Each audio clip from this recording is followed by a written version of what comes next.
So said the Duke of Wellington, the man who finally defeated Napoleon at Waterloo.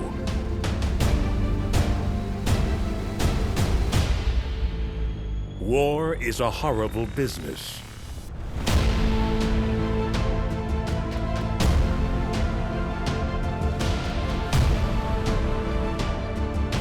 And yet, in the midst of carnage and destruction,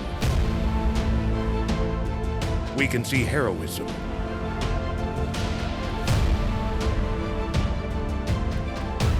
endurance, and willpower that goes beyond.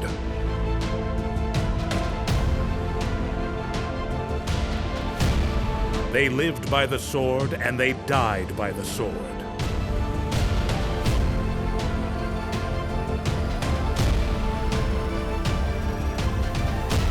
They followed the warrior's way.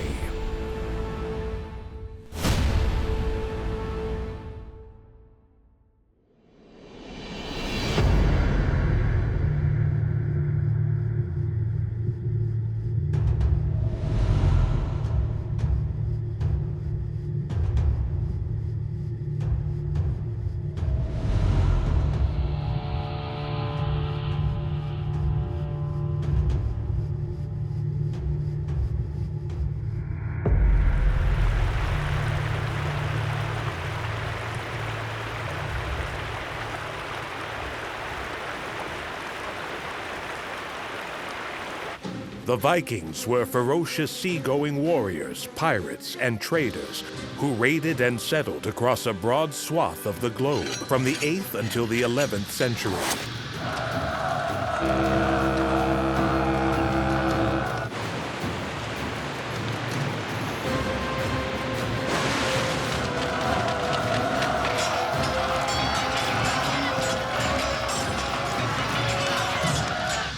The original Vikings hailed from Denmark, Sweden, and Norway.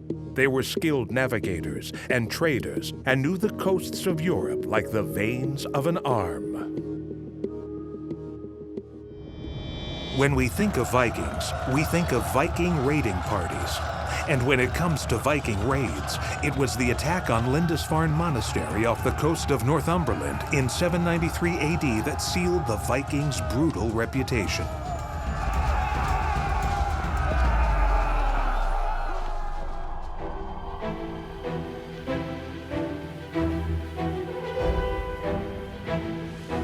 Lindisfarne is the first successful Viking activity. We do know from the Anglo-Saxon Chronicle, which is an account the monks keep in various places in England in the pre-modern world. Lindisfarne was an important and wealthy monastery. From a Viking perspective, it was surely plunder with low risk and the possibility of rich raid. Suddenly they run in a whole bunch of men who have no rationale to fighting, no weapons to fight with, and tons and tons and tons of really pretty stuff. Things that the Vikings know that they can sell elsewhere, including even the gold that the pages are made of in these Bibles and other books that the Lindisfarne monks have. It'd be like finding a treasure chest that was completely unguarded. After the Lindisfarne Abbey raid, the Viking attacks increased phenomenally into the North Sea, across to England, over to Ireland, over to France, and to Germany. Alcuin, a Northumbrian scholar serving in Charlemagne's court in Aachen, wrote of Lindisfarne, "The heathens poured out the blood of saints around the altar and trampled on the bodies of saints in the temple of God, like dung in the street. Never before has such an atrocity been seen." The raid sent shockwaves through Anglo-Saxon England and the Christian West, with good reason. The raid on the monastery was just the beginning. Viking raids would terrorize England for the next 200 years.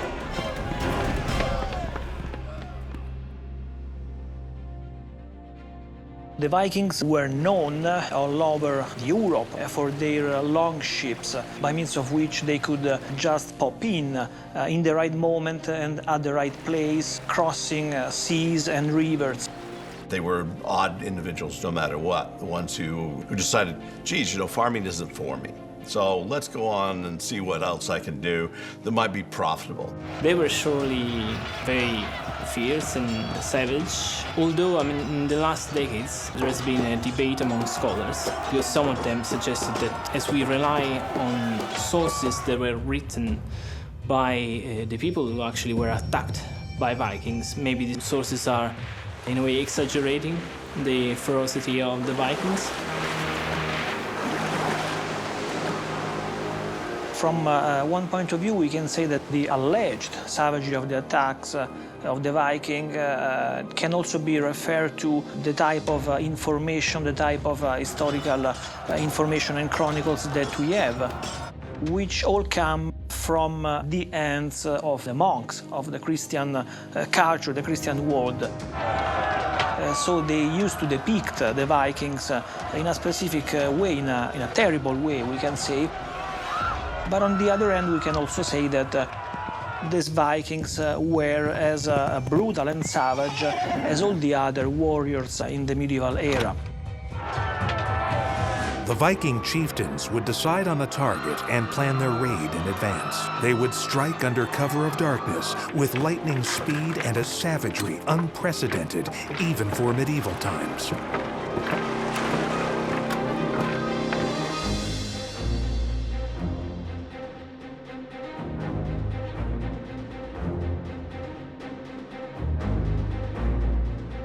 Growing up in a small village close to the Danish Sea, young Viking Sigurd Bjornson gains his sea legs while still young. From his elders, he learns how important Viking longboats were in their lightning raids. Arriving seemingly out of nowhere in the fastest ships of the day, they would storm ashore ready to attack. When required, they could also row their ships upriver and tie them off.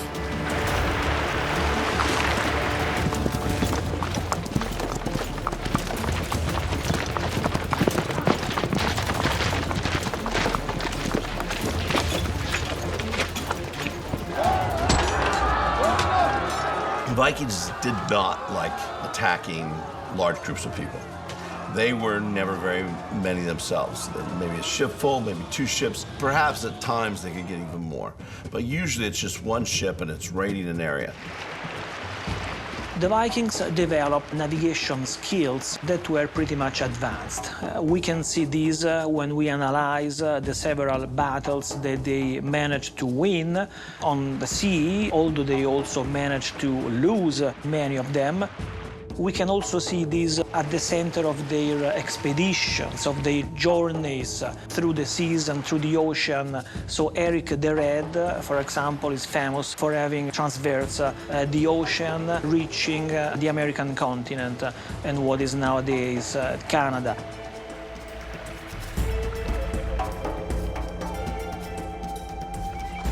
Sigurd watches many times as his father returns home from raids laden with booty. It fills him with desire to go raiding himself. But why did the Vikings come screaming out of their Scandinavian homelands in the late 8th century AD? This is still a hotly disputed question.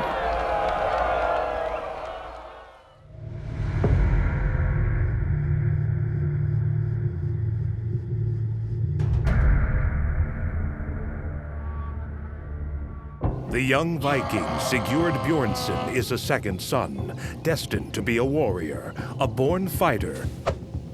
Sigurd's journey begins in 10th century Denmark, around a century after the looting of Lindisfarne Monastery, the height of the Vikings' marauding and raping of Europe. He has quite a reputation to live up to, if he wishes to be considered a Viking in the warrior's way. But why did the Vikings begin to venture beyond their borders into neighboring and, in some cases, faraway countries?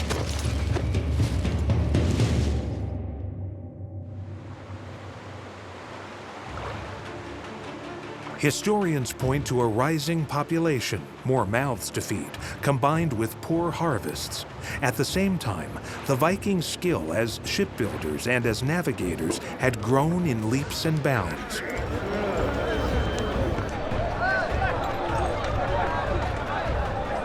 All reasonable explanations. However, it's just as likely that it was simple opportunism, that some of the more adventurous warriors raided their neighbors, and when they returned home laden with booty, the idea began to catch on.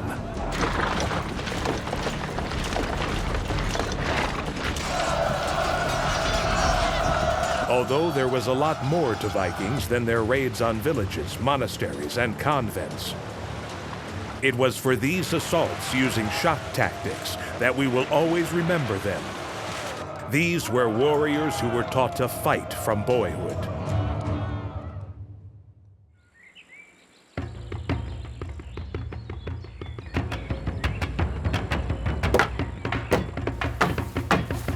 Sigurd Bjornson was no exception to this rule. These may look like children's games, but it wasn't long before wooden swords would be replaced with real ones. Probably they started to learn how to fight quite early when they were very young. For example, we know that leaders like Knut the Great took part in campaigns when they were not even 20 years old.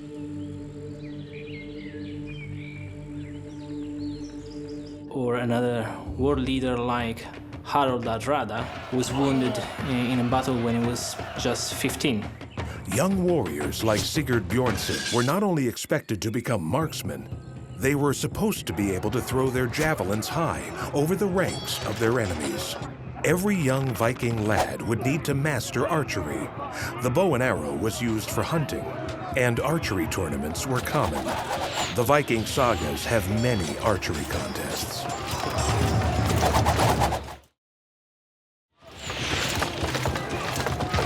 The full range of Viking weapons consisted of javelins, bow and arrows, axes, as well as seeks and swords, the preferred weapons of the nobility.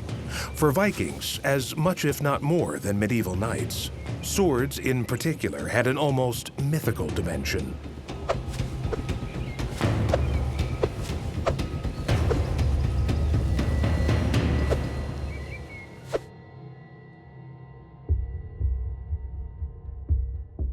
Viking swords are beautiful. Each one is a work of art. You can see the beauty and the simplicity of their proportions and decor. They're an invaluable legacy left to us by our Viking ancestors, depicting a rich history of art and the behavior of mankind. We have to imagine our Viking warrior with a shield, defending himself with a shield that was made of parallel wooden boards. It could have been colored in bright colors even, with an iron boss in the middle. A weapon used by both walking warriors and cavalry fighters was the lance. It was relatively cheap and easy to manufacture. As a result, they were produced in great numbers, making it a very popular weapon. Scholars believe almost every fighter carried one. Ancient authors say the lance was a typical weapon of every Germanic warrior. The lance, also referred to as the spear, was so important it was spoken of in runic writings. Some spears were embedded with magical inscriptions. Another important weapon was the seax, though it wasn't a compulsory piece of equipment. Think of the seax as a big knife. Its length could vary depending on who made it. It was different from an ordinary knife in that it was designed to be a massive cutting weapon. It had to have some weight in order to withstand being struck without the blade being damaged. And then they would use axes that we tend to consider the Viking weapon par excellence. But actually, when we found axes in the graves to make a distinction between a tool and a weapon, so we don't know much about their use. The most complicated and expensive weapon to produce was the sword, as only members of the upper social group could obtain one. It was not part of a warrior's standard equipment. We don't know if swords were made exclusively in Scandinavia or if they were imported. They were probably made in more than one place, but we believe the blades were almost certainly imported into Scandinavia. During the Viking era, the mere possession of a sword meant that the owner was significant and not just an ordinary fighter. The sword could be actually decorated, as well as the scabbard where the sword was kept.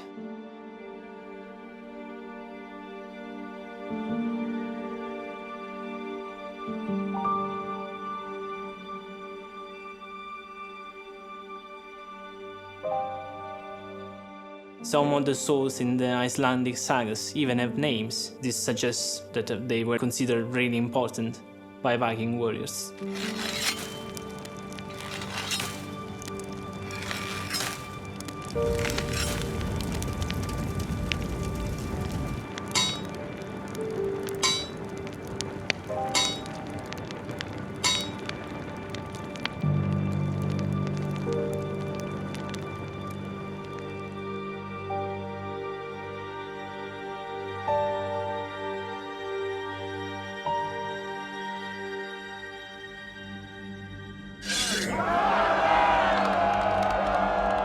So we know the Vikings had an impressive array of assault weapons, but what about defense?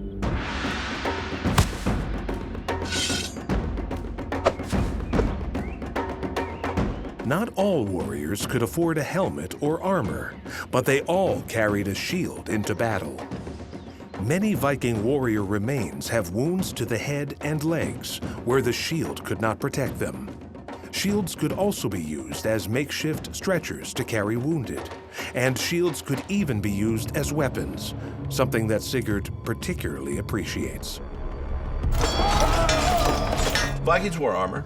They wore mail armor, so rings, sometimes we call them redundantly chain mail. They are mail. But they were protective, extremely protective to the body and to the torso. Mind the Vikings did not like having their arms bound at all by the armor, and so often their arms were free from armor. They would wear furs and they would wear leathers and other things that would protect them there. But the chief protection for all the Vikings were two. One, their helmet, and second, their shield. And that, if you think about it, could cover everything pretty much from the top of their head down to their knees. And that's the most important part of any warrior's body that needs to be protected.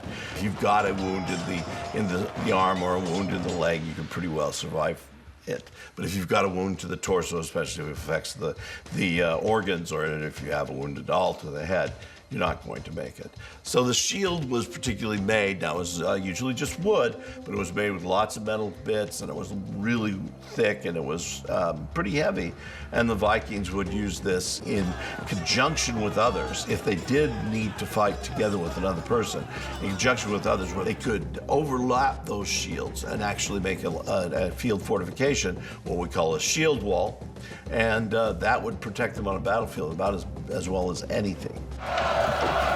In battle, the first line of attack and defense was the shield formation. In a shield wall, a Viking's left arm would always carry his shield, and right arm his weapon.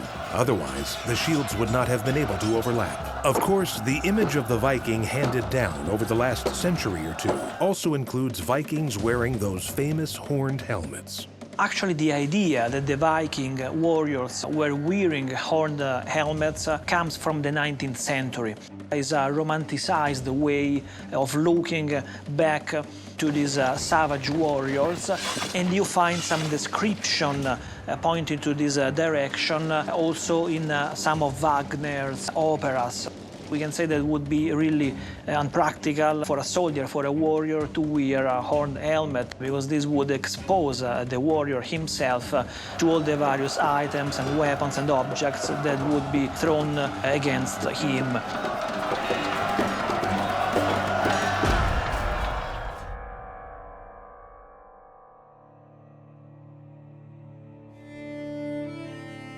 Viking warfare was a lot less romantic than a Wagnerian opera. But the Vikings, too, loved a good story, especially if accompanied by strong drink. Typical for Viking lads, Sigurd Bjornson would have started drinking not long after he first picked up a weapon.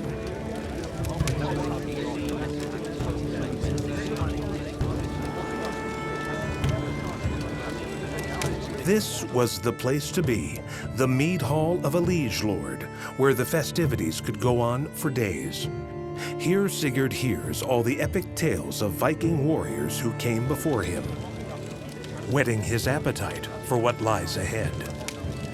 In the middle there would be fire burning, and the chieftain that was hosting these festivities would have a special chair probably, and the most important guests will sit close to him. People were richly dressed, and scholds, so the poets, who had proclaimed their poems, telling the stories of gods and heroes of the ancient past. Drinking was important, it really had very social importance. There were even ritual drinks, so Vikings would drink ale or mead from drinking horns. They were important also because during these ritual drinks, ritual toasts actually, oaths were sworn, speeches were given, even marriages were arranged, or even alliances. Sigurd dreams that his own exploits will one day be a saga to be told. At the same time, he knows he doesn't want to join the Viking equivalent of the special forces, the so-called berserkers. Sigurd isn't quite that hardcore, however much courage the mead gives him. Berserkers were half men, half beast. When they attacked, they howled like mad dogs or wolves. They usually fought bare-chested, if not naked, or clothed in animal skins. In the midst of battle, they seemed to feel no fear, nor even pain. In peak berserker mode, they would kill indiscriminately, even men from their own side. Berserkers are a warrior legend that will live on forever, but we have proof they existed.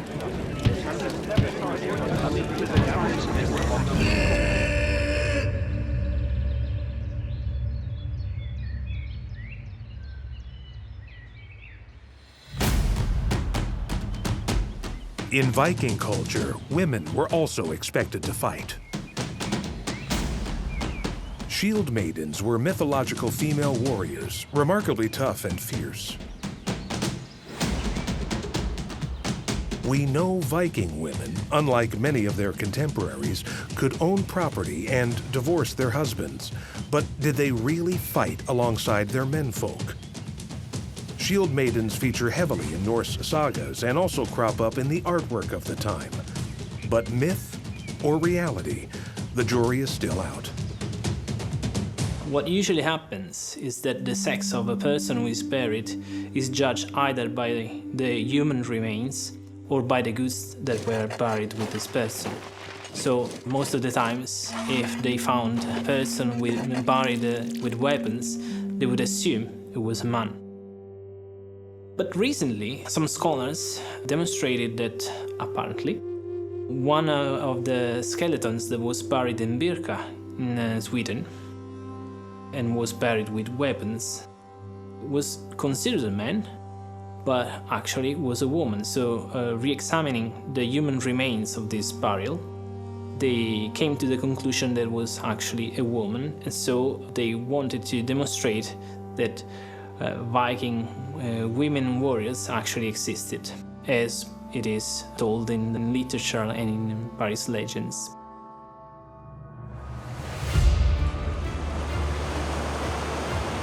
Since he's old enough to drink in the mead hall, Sigurd is now ready to join a raiding party, setting out to sea in a longboat.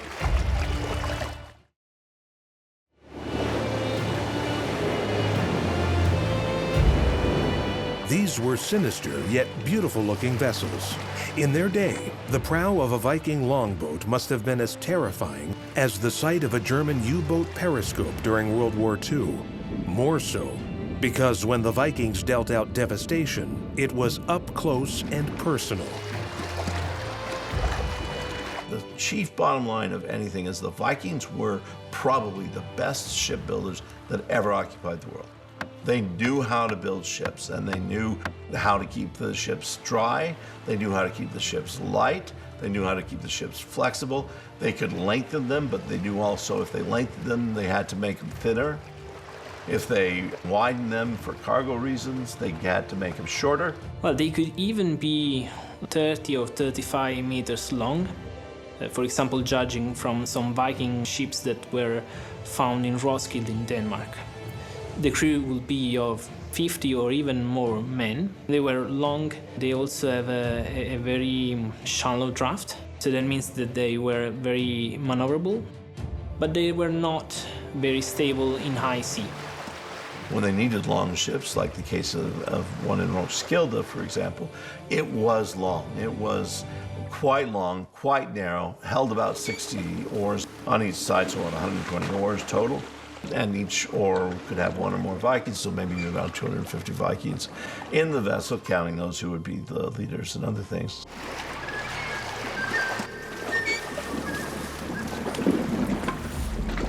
With as many as 250 warriors on board, it's remarkable just how swiftly the Viking longboats could plow through the waters.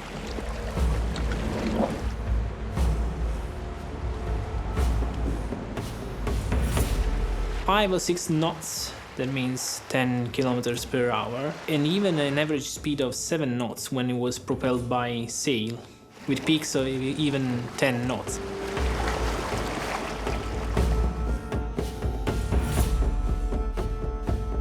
Back in Denmark, Sigurd Bjornson has established himself as a key member of a raiding party. He has returned from each raid with booty and is now resplendent in new armor and the finest weapons. And from the looks of things, perhaps this wild young man could settle down with a nice Viking girl. But we wouldn't bet on it. Sigurd now not only dreams of glory, but of making himself rich.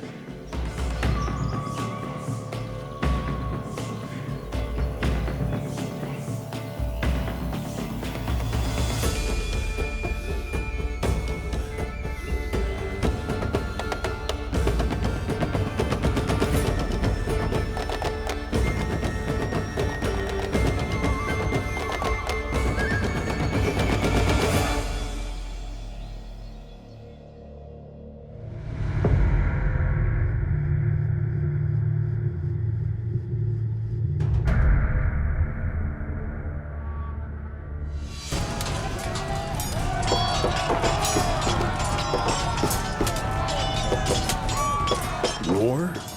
What is it good for? Well, for one thing, loot.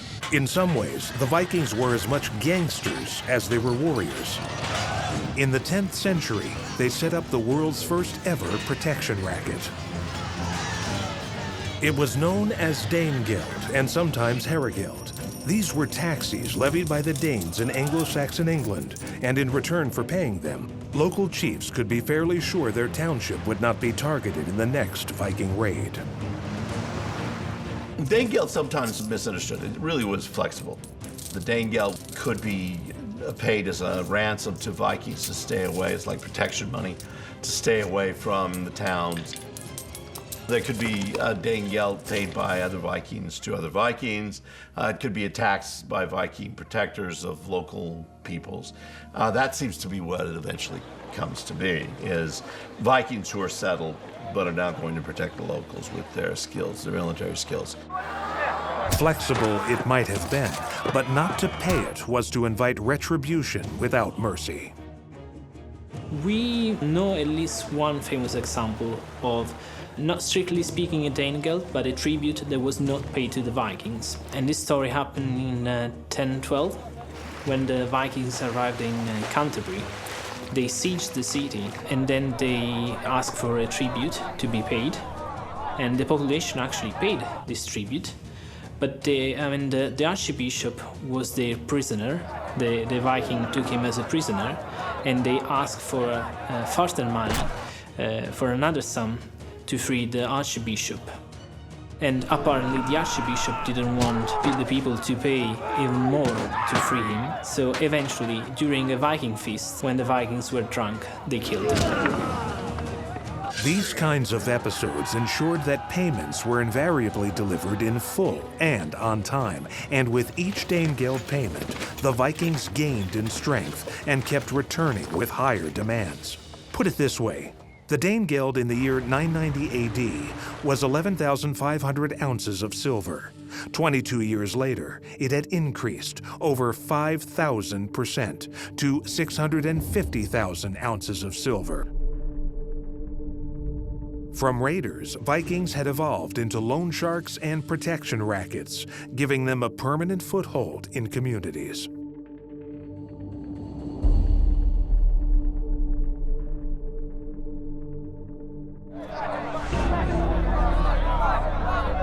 Sigurd certainly has no qualms about taking the Danegeld, nor for that matter enforcing penalties on those who don't pay.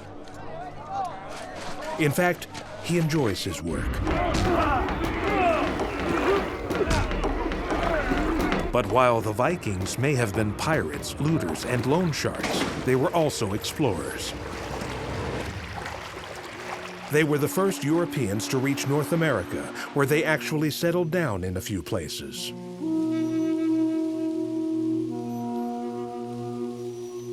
After the periods of their rides, once they settled on the territories that they could visit, like on the Orkney or Shetland Islands, on the Faroe, on Iceland itself, so they for sure became agricultural people. They became people who could grow their crops, who could take care of their cattle, who could live a peaceful life, especially once they became Christian. So after the arrival of Christianity, they settled down, they put together their own local communities, and so if not hippies, they managed to survive in a less military way, we can say.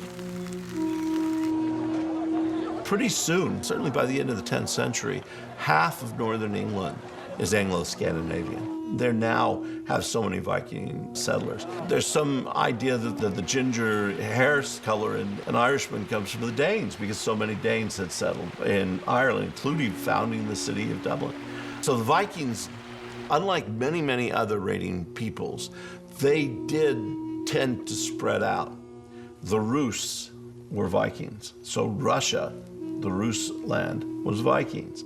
The Varangians, down in Byzantium and Bulgaria and other places along the rivers of the Dnieper and Volga River, those too were Vikings. So the Viking Scandinavians spread quite considerably.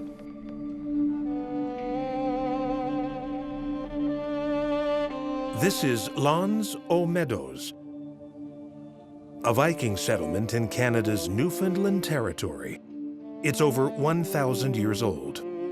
The site of Lons aux Meadows suggests that it was used as a base for further exploration, looking for resources.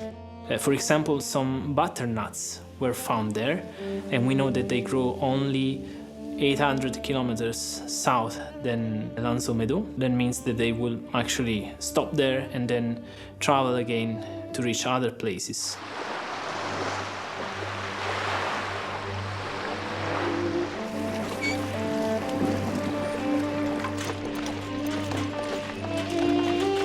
The Vikings run amok seems from around 780 until about 1060. And we're not entirely certain why they stop. I mean, that's 2 centuries of pretty good running amok. Is it that the treasures became fewer? Is it that the more settlements began to take place? Is it the fact that places like Normandy established very strong governments? Is it Christianity that flows into these areas? Almost everybody is Christianized by the middle of the 11th century. All of those are possible. A 2018 DNA map revealed the full extent of Viking bloodline spread over Britain and Ireland. The city of Dublin is known as a Viking city. Who knows? There may even be more Viking warrior in you than you think. There's no doubt that Viking genetics will fill Europe, especially Northern Europe, with new Viking genetics. The English language is developed using Viking words frequently. So too is the cuisine. We probably wouldn't know salmon as a food without good Vikings that used it as a frequent means of changing their diet from hunting and gathering. Although, thanks to the sagas, the westward Viking raids are relatively well known, their routes to the east were less well publicized. On a great night in the Mead Hall, Sigurd's warrior tribe pay host to a visitor from the east, a trader with trinkets from as far away as Constantinople. Sigurd can barely take his eyes off this exotic stranger. His clothes and manners seem different, but he too is a type of Viking. A Varangian, to be precise, or an Eastern Viking. The Varangians were 9th and 10th century Vikings who went eastward and southward through what is now Russia, Belarus, and the Ukraine. The difference between the Western Vikings and the Eastern Vikings is basically this, that the Western Vikings, those centered on Denmark, on Norway, will colonize the western part of the world known at the time, while the Varangians, mainly coming from Sweden, will colonize the eastern part of Europe, the Russian side of Europe, and they will receive the name of Rus by the people living there in the region of Novgorod. The Varangians succeeded in building their first Viking state.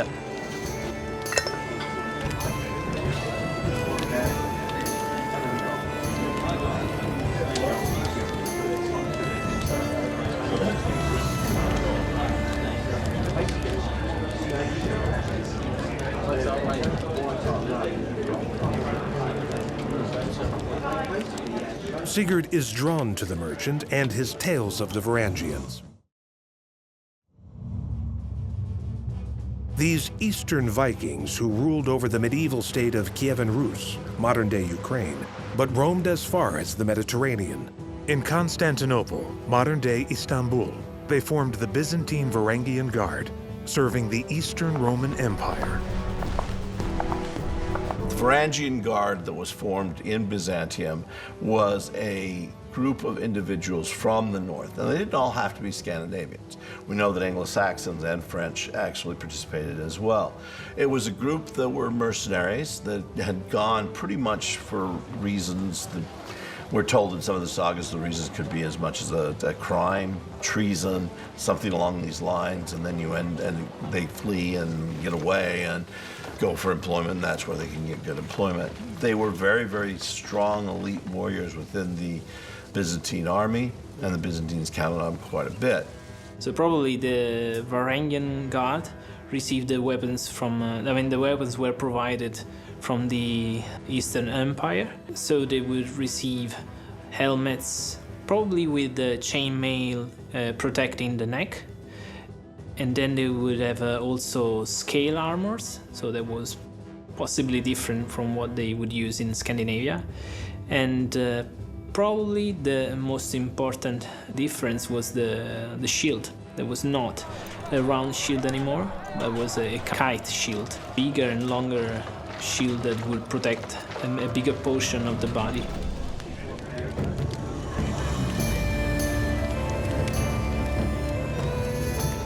Sigurd was captivated by stories of the Varangian Guard, that elite band of Viking warriors who protect the Eastern Roman Empire.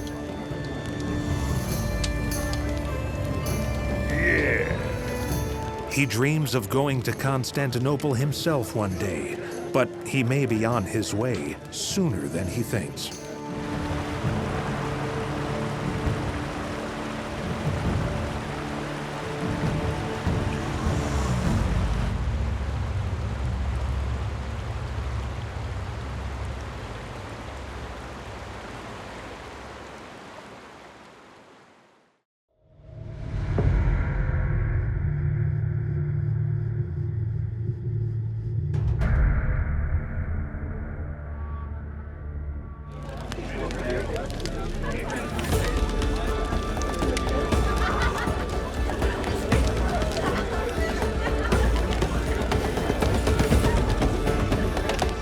A little too much flirtation with another warrior's intended bride results in a face full of mead for Sigurd Bjornson. It's a challenge to his manhood that Sigurd dared not refuse.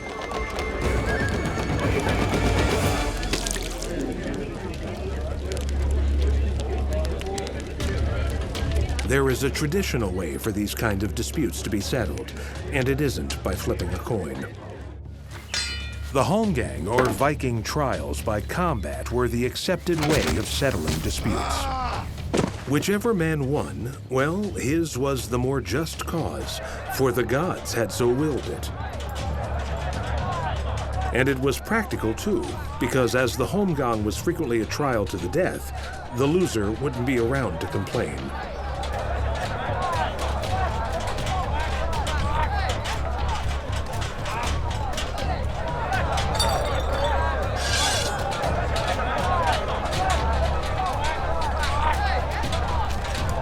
Omgang literally means to go to an island.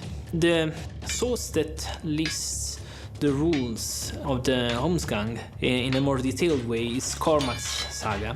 We know that a cloak was laid on the ground. They will actually measure 3 squares of 1 foot each around this cloak, and then put some hazel poles at the corners. So that field was then called Hazel Field. They will also make sacrifices before the duel and say some prayers.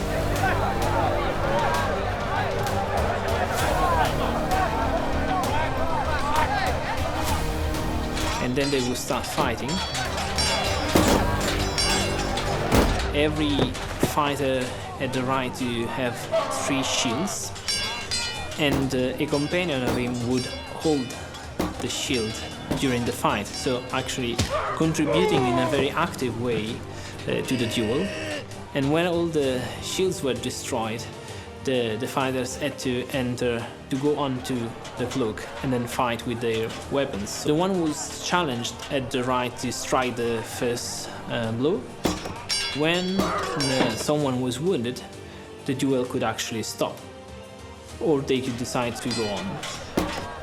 And they were not supposed to step outside the area, the cloak. In the end, Sigurd emerges the winner.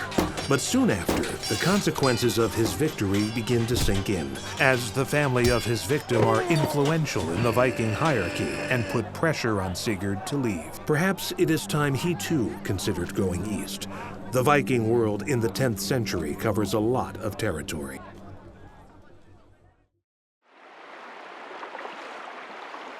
Viking warriors really spread their wings. In their famed longboats, the Norsemen, literally men from the north, invaded England twice. They roamed as far as the Volga River in modern-day Ukraine and Russia.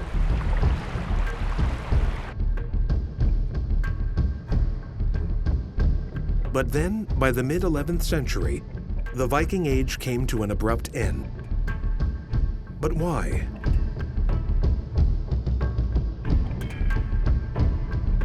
The main reasons for which the Viking Age came to an end is really related to the developments going on in Europe and in the Western world around the 10th and the 11th century. At a certain point, the Vikings decided to settle down, to constitute and to create their own states.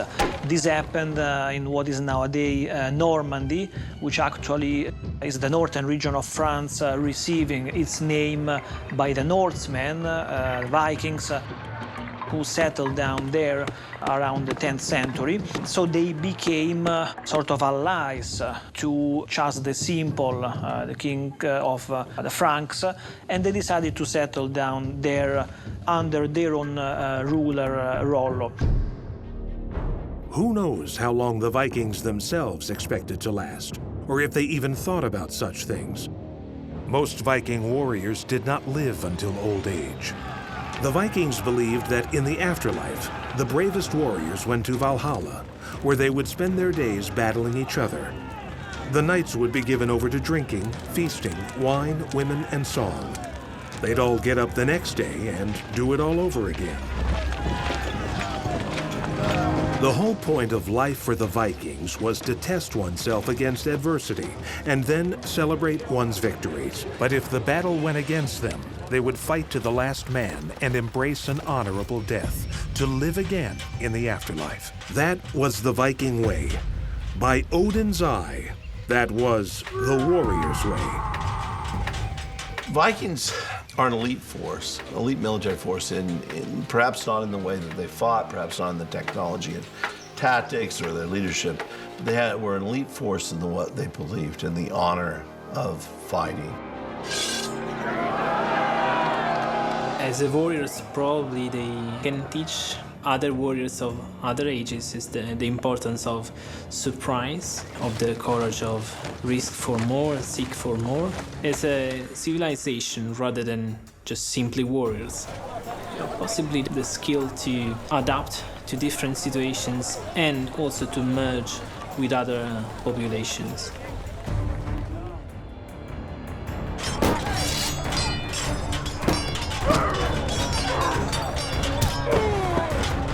And what of Sigurd? Having won his trial by combat, he is now having to face the consequences. If he stays where he is, Sigurd will always be looking over his shoulder, pretty sure that one day, someone will avenge his victim's death.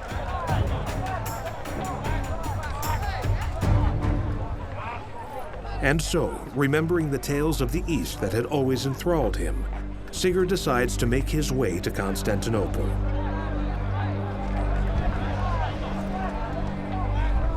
His hope is to join the Varangian Guard, the Eastern Roman Emperor's own personal escort in Constantinople.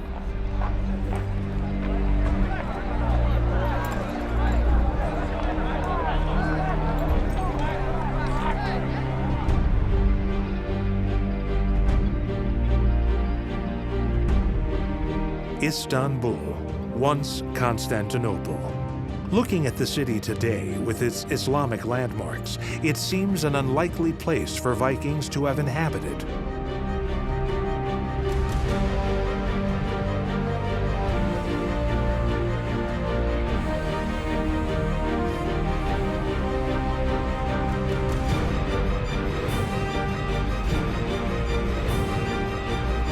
We leave Sigurd as he arrives in Constantinople, hoping to join the Varangian Guard. He is at the crossroads, a little older and wiser, but still convinced that death in battle is the only way to live.